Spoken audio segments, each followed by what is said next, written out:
Good morning friends, Kaveri রান্নার ম্যাজিকে স্বাগত। আজকে বানাবো চিকেন রেড থাই কারি। তো তার জন্য কি কি উপকরণ লাগছে? সামান্য চিকেন নিয়ে নিয়েছি, এই 8-10 পিস হবে। আর এটা হচ্ছে থাই কারি, রেড থাই কারি পেস্ট, যেটা মশলা। এটা হচ্ছে নারকোলের দুধ, আর এটা হচ্ছে হার্বস, যেগুলো আমার এটা করতে লাগবে। এই সামান্য জিনিস দিয়ে সুস্বাদু রেড চিকেন থাই কারি আমি বানিয়ে নেব। কড়া বসিয়ে দিয়েছি, গরম হওয়ার পরে এই থাই কারি, যে রেড থাই কারি পেস্টটা, এটা শুকনো কড়াতে আমি দিয়ে দিচ্ছি। এখানে কোনো তেল ব্যবহার হবে না। গ্যাস কমিয়ে আমি এটা নাড়াচাড়া করতে করতে এর সাথে আমি নারকোলের দুধ দিয়ে দেবো। এবার সুন্দরভাবে স্মুথলি এটা মিশিয়ে দেবো।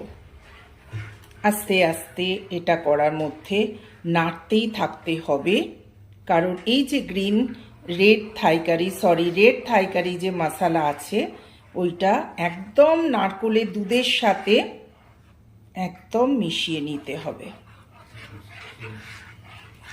সুন্দর করে নাড়াচাড়া করার পর দেখুন, একদম নারকোলের দুধের সাথে ওই পেস্টটা একদম সুন্দরভাবে মিশে গেছে।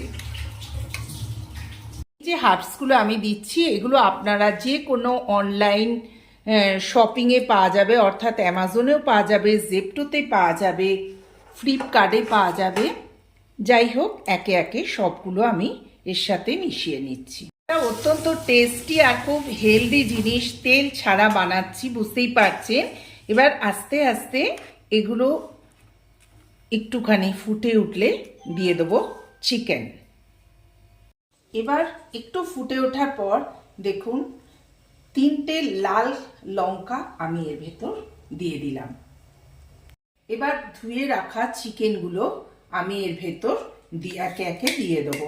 খুবই অল্প চিকেন নিয়েছি, এতে কিন্তু আলু ব্যবহার করা যাবে না। দেখুন অলরেডি ফোটা স্টার্ট হয়ে গেছে। চিকেনগুলো দিয়ে আমি ঢাকা চাপা দিয়ে কিছুক্ষণ হতে সময় দেবো, কারণ চিকেনগুলো সেদ্ধ হতে যতটা সময় লাগবে ততটা। এর ভেতর কোনো নুন, চিনি কোনো কিছুই অ্যাড করতে হবে না।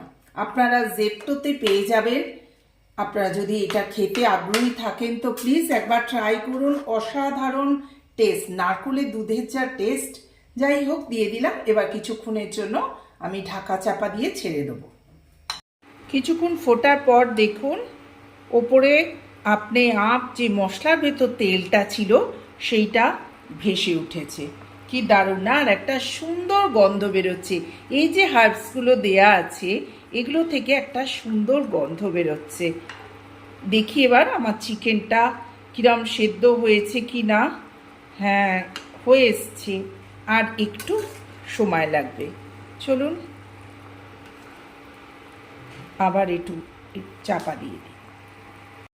অলমোস্ট ডান আমার রেড থাই কারি চিকেন। তো বন্ধুরা, আপনারা কিন্তু আপনাদের স্বাদ অনুযায়ী দেখুন চিকেনগুলো সেদ্ধ হয়ে গেছে, নুন চিনি অ্যাড করতে পারেন। আমি স্বাদ অনুযায়ী সামান্য নুন চিনি কিন্তু অ্যাড করলাম।